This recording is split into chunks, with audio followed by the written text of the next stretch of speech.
What inexplicable alchemy of character, circumstance, and brutal historical necessity transforms a man?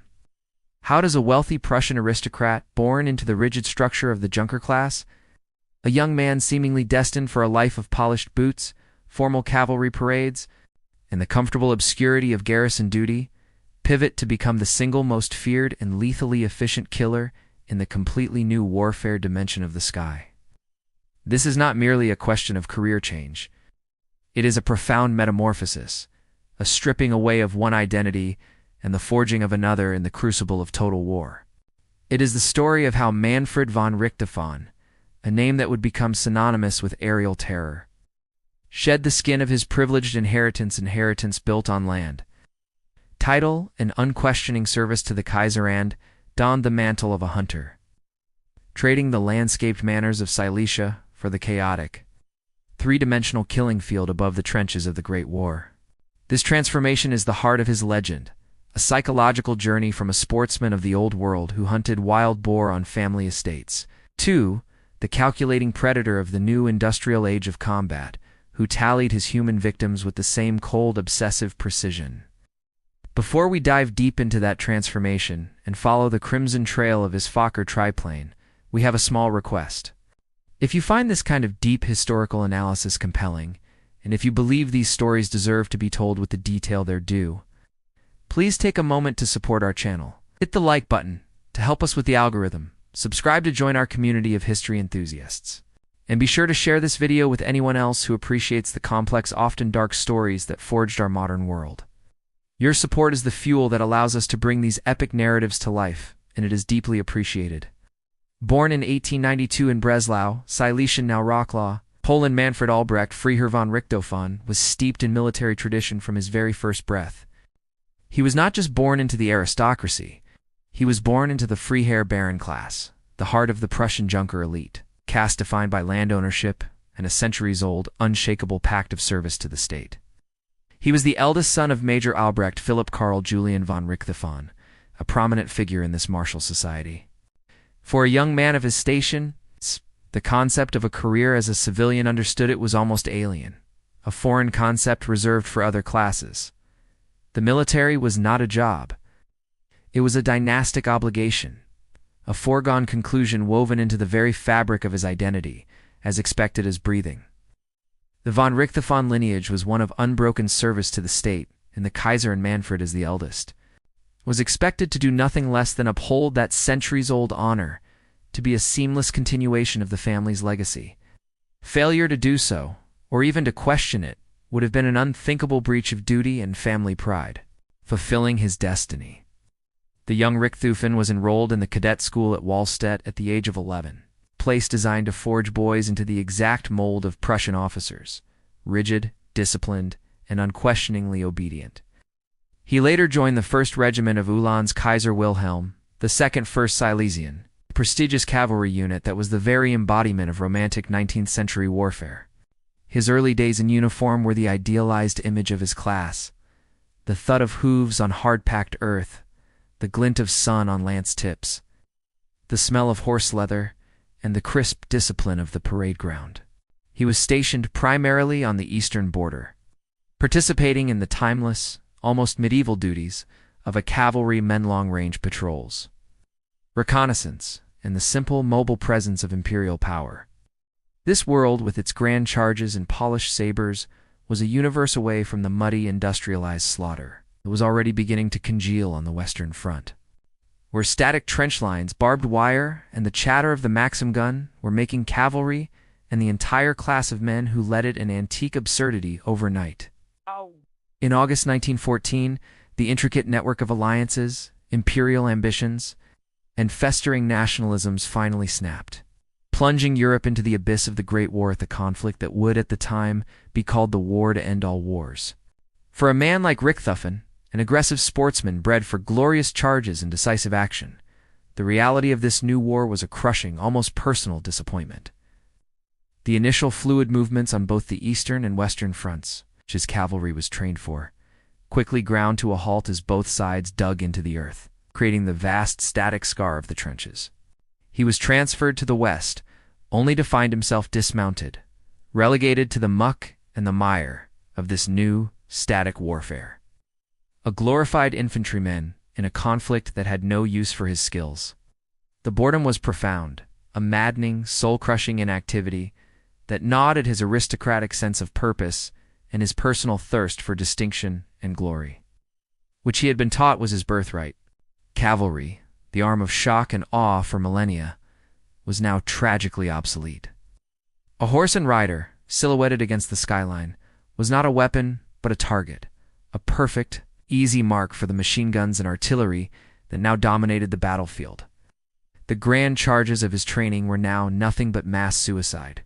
Richthofen and his regiment were relegated to supporting roles, their horses left far behind the lines. He served as a signals officer and a messenger, a humiliating role that involved dodging shells and slogging through communication trenches simply to relay information in a deadlocked war of attrition. He was a man trained to be a thunderbolt, now reduced to being a postman. This was not the war he had been promised, and his frustration festered into a desperate need for a new path, any path that led away from the mud and back to a place where a man's individual skill could still matter. This frustration reached a breaking point, now trapped in a logistical role with the quartermaster's branch, a position that was the absolute antithesis of his warrior aristocrat breeding. Richthofen famously, and perhaps apocryphally, penned a transfer request that bristled with aristocratic disdain and raw ambition. Addressed to his commanding general, the note bluntly stated, "I have not gone to war in order to collect cheese and eggs, but for another purpose." The sheer audacity of the request, cutting through military bureaucracy with the casual arrogance of his class, should have earned him a severe reprimand. Instead, it worked. He was not punished for his impertinence. He was granted his wish. He wanted to fly, to join the Fliegertruppe, the fledgling air service, which was still seen as a novelty by some, but as the future by men like Richthofen, who were desperate to escape the stalemate below. Before he could become the apex predator of the skies, Manfred von Richthofen had to learn what it was to be the prey. His initial entry into aviation in May 1915 was not as a pilot, but as an observer and aerial photographer in the back seat of a two-seater reconnaissance plane. This was arguably one of the most dangerous jobs in the entire war. From this incredibly exposed and defenseless position, his job was to fly low and slow over enemy lines, mapping trench systems and spotting artillery, all while being shot at by rifles, machine guns, anti-aircraft cannons from the ground, which the pilots nicknamed Archie.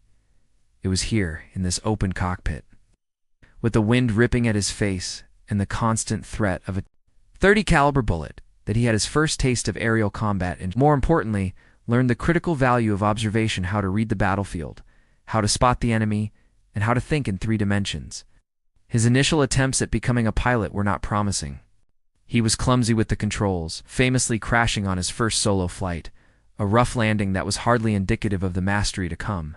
He was not a natural stick and rudder man, but the same stubbornness and singular focus that defined his character drove him forward. His true education, the pivot from mere pilot to lethal tactician, began when he was transferred to the Eastern Front, and eventually met Oswald Boelcke, Germany's first great ace and a brilliant aerial strategist. Boelcke was not just a pilot. He was a theoretician who was actively codifying the new rules of 3-dimensional warfare. He saw a spark of potential, not of natural talent, but of obsessive determination, in the young Richthofen. Boelcke, a methodical and fatherly figure to his pilots, took Richthofen under his wing when he formed the elite Jagdstaffel to Jasta II. He didn't just teach Richthofen how to fly. He taught him how to hunt. He imparted a set of core principles known as the Dicta Boelcke, a set of 8 fundamental rules for aerial combat that emphasized surprise, position, teamwork, and firing only at close range. These rules were the gospel of this new style warfare, and Richthofen absorbed them completely. On September 17, 1916, flying with Boelcke's Jasta, Richthofen applied these lessons with lethal precision, downing a British FE-2B over Cambrai. It was his first, officially confirmed victory, and in a move that revealed his cold, calculating nature, he obsessively commemorated it, commissioning a small silver cup to mark the kill, the first of many he would collect. By January 1917, the German High Command had a serious problem on the Arras front. A newly formed fighter squadron, Jagdstaffel 11, Jasta 11, was conspicuously failing. Its pilots were young and demoralized, its tactics were ineffective, and it had not secured a single aerial victory, suffering instead a string of casualties. The unit was a liability. In a move that must have seemed a significant gamble at the time, the command looked past more seasoned veterans and selected a 24-year-old Oberleutnant to take complete charge. This young officer, though respected, was not yet the global legend he would become. He had only 16 confirmed victories to his name. That man was Manfred von Richthofen, and his arrival would signal one of the most dramatic operational turnarounds in military history. Richthofen was no longer the student.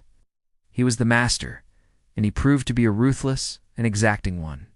He arrived at Jasta 11 and immediately implemented a brutal training regimen based on the principles Bolke had taught him. He was a strict disciplinarian, demanding absolute precision, perfect formation flying, and an aggressive unified tactical doctrine.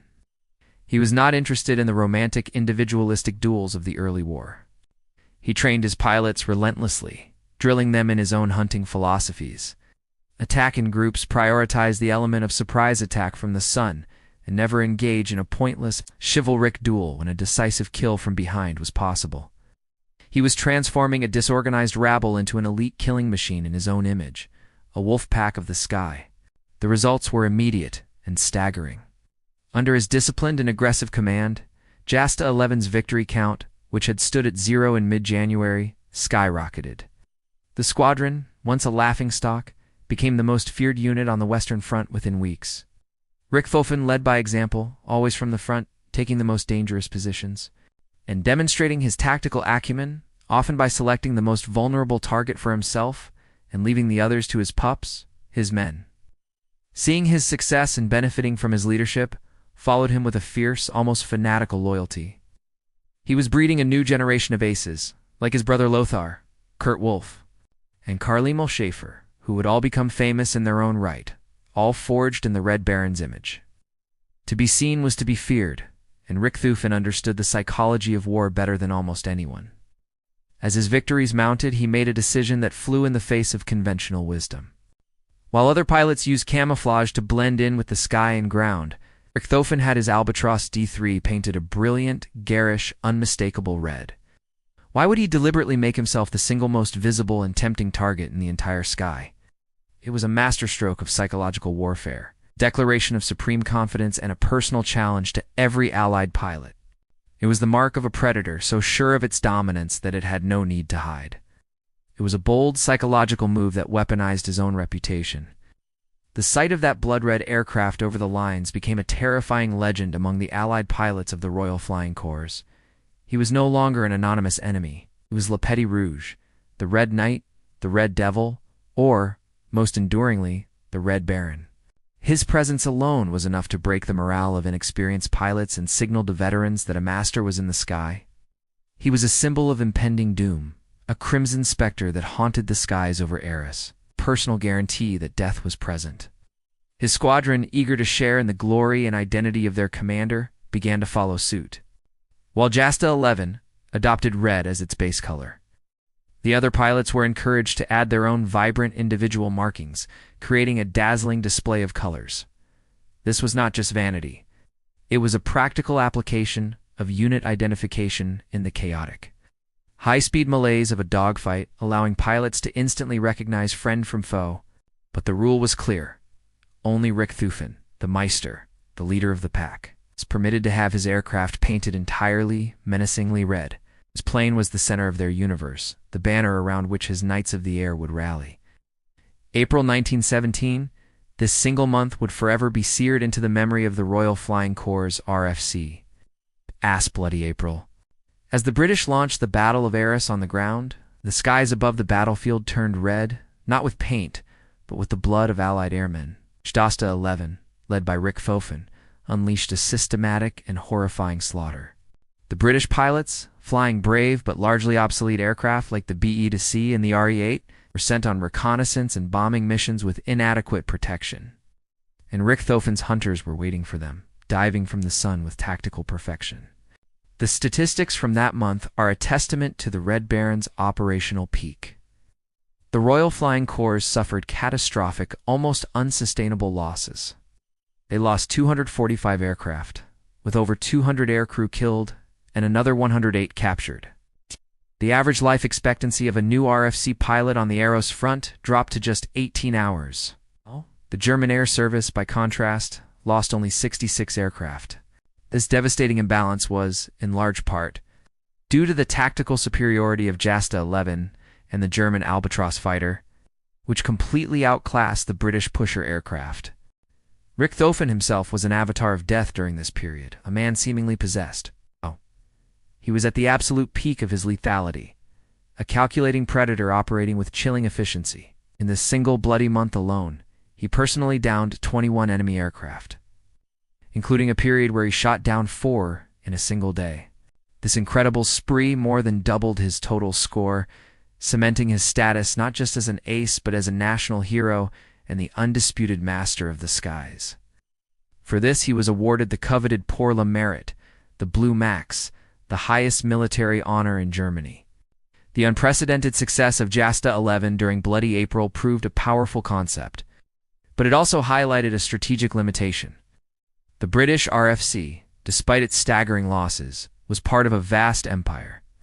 It could absorb the punishment and redeploy new machines and pilots, placing its losses with a speed the Germans could not match. A single elite squadron, even one as lethal as Richthofen's, was strategically fixed to one sector of the front. The German High Command, recognizing both the tactical genius of Richthofen and the strategic need for a flexible, powerful response force, decided to scale the concept. In June 1917, they authorized the creation of an entirely new type of unit, a Jagdgeschwader, or fighter wing. This was the birth of Jagdgeschwader 1, JG-1, a mobile strike force of aces. Richthofen was given command of this new super unit, Jagdgeschwader 1. It was an unprecedented force, combining 4 of the Army's elite Justice 4, 6, 10, and his own 11, to a single, powerful, and highly mobile fighting wing. This unit could be moved rapidly by train along the entire Western Front, appearing suddenly in hot sectors to achieve immediate air superiority, dismantle enemy offensives, and then vanish, only to reappear elsewhere. It was a strategic fire brigade of the air, a concentration of force that could be applied with precision, and Richthofen was its fire master. The nickname, Flying Circus or Richthofen's Circus, was coined by Allied pilots and adopted with pride by the Germans. The name stemmed from 2 distinct characteristics of the unit. First was their mobility, like a traveling circus. The entire wing would pack up its tents, equipment, aircraft, and personnel onto trains and move from one area to another. The second, more famous reason was their brightly colored, almost gaudy aircraft. Following the trend set by Jasta 11, the pilots of JG-1 painted their planes in vibrant, personalized colors, creating a dazzling and terrifying kaleidoscope in the sky, with the Red Baron's all-red Fokker at its center. How did Manfred von Richthofen achieve a staggering 80 confirmed victories, a score that remains a benchmark of aerial combat? The answer, which disappoints romantics, is that he did not achieve it through reckless chivalric dueling. He was not a daredevil. He was a cold, methodical hunter who followed a precise set of rules. The dicta bolki, which had been laid down by his master. These rules were his scripture, and they included attack from above. With the sun at your back, get close before firing. Never forget your opponent is behind you. And always attack in a group of 4 or 6. He was a tactician, not a swashbuckler. He was, by his own admission, a hunter, not a sportsman. He was not interested in a fair fight. A fair fight, in his mind, was a tactical error. His primary goal was the destruction of the enemy, not the accumulation of personal glory in a duel. He frequently targeted the most vulnerable and, strategically, the most valuable prey, the slow, to cedar reconnaissance and artillery observation planes. These aircraft were the eyes of the army, and killing them had a direct, devastating impact on the ground war. He would stalk these lumbering planes, often using his entire squadron as a diversion. Before diving from the sun and dispatching them with a single, short, accurate burst, He was a professional applying an industrial lethality to the skies. Wow. With his score mounting and his name becoming a household word, Richthofen was no longer just a pilot, was a strategic asset. The German High Command, desperate for good news to bolster the morale of a nation suffering under the British blockade and wearying of the endless grinding war, seized upon him. They transformed Manfred von Richthofen into a propaganda superstar, the shining knight of the air. He was the living embodiment of German strength, chivalry, and superiority. A clean-cut, aristocratic hero in a dirty, anonymous war, was pulled from the front lines and toured around Germany to cheering crowds. He met the Kaiser, Field Marshal Hindenburg, and General Ludendorff. He was pressured into writing a heavily censored and ghost-written autobiography. Durr wrote Kampfflieger, the Red Fighter Pilot, which became a massive bestseller, carefully crafted to inspire the public. He was showered with medals and honors. He became an icon, a symbol to rally a weary nation, his face on postcards and in newspapers. But this fame, he quickly learned, was a golden prison, and the pressure to live up to the myth was immense. This manufactured fame became a heavy burden. The High Command was now terrified of losing their greatest propaganda asset. He was worth infinitely more to them alive as a symbol than he was as just another casualty in combat. He was repeatedly, and often unsuccessfully, encouraged to retire from flying and take a ground command. But Richthofen, a man of action, railed against this. He felt his place was with his men, leading them in the sky.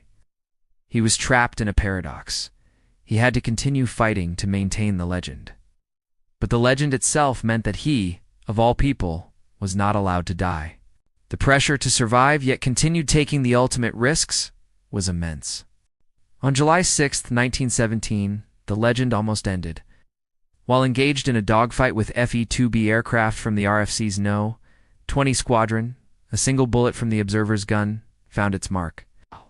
The .30 caliber round grazed the back of his head, splintering his skull and temporarily paralyzing and blinding him. He lost control of his aircraft, spinning towards the earth. But his ingrained skill took over, and he managed a crash landing in his own territory. The wound was severe. He was left with a long, puckered scar, but the real damage was unseen.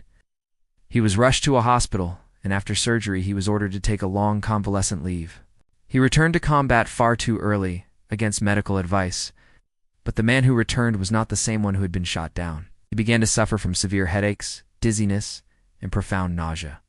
His personality, once confident and detached, visibly darkened. He became more morose, more aggressive, and less tolerant of failure. Some historians and medical experts speculate the brain injury made him more impulsive, more obsessive, and perhaps ultimately more reckless, contributing to the fatal decision he would make 9 months later. While Richthofen was grappling with his recovery and his fame, the entire nature of the air war was changing. The Allies, particularly the British, had learned the hard lessons of Bloody April. They were now mass-producing new, far superior aircraft. The lumbering BE-2CS were gone, replaced by agile, robust, and deadly fighters like the Sopwith Camel, the Se-5A, and the French Spad. These new planes were faster, more maneuverable, and more durable, challenging the dominance that the German Albatros and Richthofen's new Fokker triplane had once enjoyed. The technological edge was vanishing, and the skies were becoming a far more level and dangerous playing field. April 21, 1918, a clear spring morning over the Somme River Valley. The Red Baron, now flying his iconic all-red Fokker Dr. I triplane, leads his patrol from the flying Circus on a sweep over the lines. Below, they spot a pair of RE-8 reconnaissance planes, their typical prey. But as they move to engage, they are bounced by a flight of Sopwith Camels from the Royal Air Force. The RFC had just been reformed. No, 209 Squadron. A swirling, chaotic dogfight erupts, a high-speed melee of dozens of aircraft. The target who enters Richthofen's sights was a novice, a young Canadian pilot named Lieutenant Wilfred Watt May, who was on his very first combat patrol. May had been explicitly instructed to stay high and avoid any fights, but he was drawn into the melee. Recognizing his deadly mistake, May's guns jammed and he did the only thing he could. He dived for the ground and fled east back toward his own lines with the most dangerous pilot in the world glued to his tail. This is the moment where everything changed. Richthofen, the master tactician, the man who wrote the rules, now broke them all. He broke his own cardinal rule. Never follow a lone opponent you have forgotten over the enemy lines. Obsessed with this single kill, blinded perhaps by his head injury or by simple bloodlust, he chased May. He followed him deeper and deeper into Allied territory, flying at a dangerously low altitude, oblivious to the world around him, focused only on the Sopwith camel and his gun sights. In his pursuit, he flew directly over the Australian infantry and machine gun positions dug in on Morlancourt Ridge. He was flying low, just hundreds of feet off the ground, a screaming bright red target against the green fields. He was so low that the Australian troops on the ground could see the pilot's face. Then, as he banked in his pursuit of May, a single bullet, a 303, the standard British and Commonwealth round, tore through the air. It struck him from the right side, passing diagonally through his chest, fatally damaging his heart and lungs. His plane shuddered, stalled, and then glided to a crash landing in a beet field near the village of Vauxsursum. The world's greatest ace was dead, slumped over the controls of his red triplane. But a fierce controversy erupted almost immediately, and continues to this day. Who fired the fatal shot? For decades, the credit was officially, and most romantically, given to Captain Roy Brown, May's Canadian flight commander. Brown, seeing his rookie pilot in mortal danger, dove in from above and behind Richthofen, firing a burst from his Vickers machine guns to save his friend. This was the chivalric answer, the Is versus Eis duel. However, the overwhelming forensic and ballistic evidence, supported by eyewitness accounts from the ground, points to a far more anonymous and perhaps more fitting end for the industrial age warrior. The bullet's trajectory suggests it came from the ground, traveling upward. Credit is most often given to Australian machine gunners on Morlancourt Ridge, specifically Sergeant Cedric Popkin of the 24th Machine Gun Company, or possibly Gunner Robert Bowie or Gunner Snowy Evans. It is most likely that the Red Baron, the Knight of the Air, was killed by a nameless infantryman with a machine gun, the very symbol of the anonymous industrial war he had tried to rise above. What happened next was not an act of hatred, but one of profound and extraordinary respect, a testament to the strange chivalry that still existed among the airmen. The Knights of the Great War, Australian soldiers from the 3rd Squadron, Australian Flying Corps, were the first to reach the downed aircraft. They recovered Richthofen's body, treating it with a reverence that stunned observers. They saw him not as the hated Red Baron, but as a fallen warrior, a master of their shared craft. The Australians, who had suffered so much at the hands of German forces, made a remarkable decision. They decided to bury Manfred von Richthofen, their gallant and worthy foe, with the full military honors typically reserved for one of their own high-ranking officers. It was a spontaneous and powerful gesture of respect for his bravery and skill, a recognition that, in the sky, they were a fraternity bound by a shared danger that transcended nationality. On April 22, 1918, the day after his death, Manfred von Richthofen's body, draped in a simple coffin, was carried to a graveyard in the village of Bertangles. 6 Allied pilots, all captains from the 3rd Squadron AFC, served as his pallbearers. A full guard of honor, composed of Australian soldiers, fired a final, solemn salute over his grave. A wreath was laid, inscribed with the simple, powerful words, "To our gallant and worthy foe." It was a fitting and profoundly moving end for the last night. 80. The number itself is legendary. 80 confirmed aerial victories. When an age before radar, when confirmation was a difficult and bureaucratic process, this number is staggering. But was it real? For Richthofen and the German Air Service, the process was rigorously, almost painfully strict. Unlike the Allies, who often gave credit for probables or forcing an enemy out of control, the German system required absolute proof. A kill was only confirmed if it was witnessed by another pilot or by ground observers, or, most definitively, if the wreckage of the enemy aircraft could be located and identified behind German lines. His status as the ace of aces for World War I is therefore entirely undisputed. His 80 confirmed kills stand far above the top Allied aces, such as the Frenchman René Fonck, T. Chauveau victories. Though Fonck claimed 127, or the Canadian Billy Bishop's 72 victories, what the numbers reveal is not a reckless swashbuckler, but a calculating, precise, and ruthless tactician. He was a hunter who applied a cold, industrial lethality to the new three-dimensional battlefield, systematically dismantling his opponents with an efficiency that has never been equaled. He was the master of his craft, a man who understood the geometry, physics, and psychology of aerial combat better than anyone else. He was not just a participant in the war, he was an innovator, a leader who took the fragmented theories of his teacher, Bulky, and forged them into a deadly, repeatable doctrine. He was the hunter who perfected the art of the ambush from above, tactician who turned his squadron into a unified weapon, and a leader who inspired both terror in his enemies and fierce loyalty in his men. Long after his body was disinterred and finally laid to rest in Germany, the Red Baron's image, his carefully constructed myth, was co-opted for a new, darker purpose. In the 1930s, the rising Nazi Party seized upon his legacy. They portrayed him as the ultimate pure Aryan warrior, a chivalrous knight who was a spiritual forerunner of their own brutal ideology. They attempted to make him a Nazi hero, a symbol of their new Luftwaffe. His family, including his brother Lothar, was horrified by this distortion, and actively, though often quietly, had to resist efforts by Hitler and Gring to move his grave to Berlin for a massive state ceremony. His image was sanitized, his complex personality flattened to fit a political narrative. The Nazis emphasized the chivalrous knight, while ignoring the cold-blooded, methodical killer. They celebrated the national hero, while conveniently forgetting his aristocratic disdain for populism. The Red Baron became a tool, a propaganda poster boy for a regime he never knew, and whose thuggishness he, as a Prussian aristocrat, would likely have despised. This post-mortem hijacking of his legacy is one of the final, complex tragedies of his story. Today, more than a century after that single, 303 bullet extinguished his life over the Somme. The legacy of Manfred von Richthofen remains profoundly complex and stubbornly resistant to simple categorization. He was, without question, a brilliant tactician, a man who codified the rules of aerial combat and led his men with a precision that bordered on scientific. To his nation at the time, he was the ultimate hero, and Bermensched the skies, shining beacon of German chivalry and martial prowess in a war that was becoming a grim slog of attrition.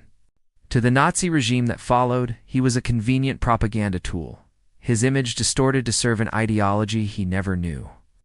And to the world at large, he has become something more: the enduring, immortal archetype of the fighter pilot. He is the ace of aces, a figure of romantic lethality, forever locked in his blood-red Fokker, turning and banking against the smoke-filled skies of a forgotten foundational war. He is a symbol of the duel, even though he despised dueling. Alaba. He is a symbol of chivalry, even though he was a methodical hunter. This contradiction is his true legacy. A complex man who was the last of the Old World S Knights and the first of the New World S industrial killers,